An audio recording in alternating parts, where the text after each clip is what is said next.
In this video, I'm going to show you how to rewrite this by completing the square. Notice how this equation does not have a leading coefficient, so it's a little bit easier. I'm going to first rewrite it, x squared plus 11x.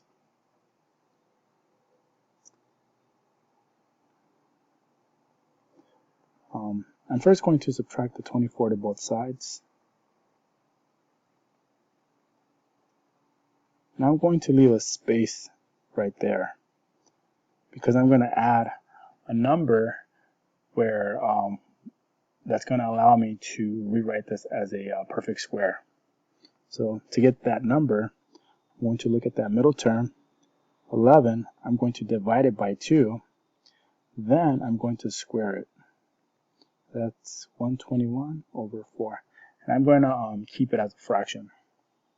So that's the number that I'm going to add there. And because it's an equation and I want to maintain equality, I'm going to add it to both sides. So this 121 over 4 is now going to allow me to rewrite this entire equation as a perfect square. So it'll become, let me change that, it'll become x plus, and then 11 over 2 squared. So that whole thing became that right there, and it's equal to, and then whatever that is, minus 24 plus 121 over 4.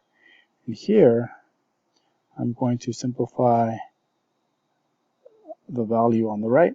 So I'm going to put a 1 underneath the 24, and then to add them, I have to have like terms. So I'm going to multiply both sides by 4.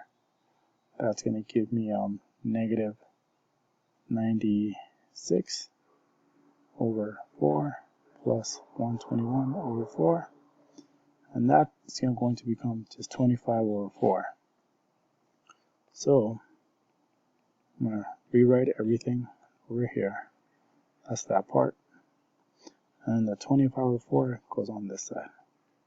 So that's how you're going to rewrite this.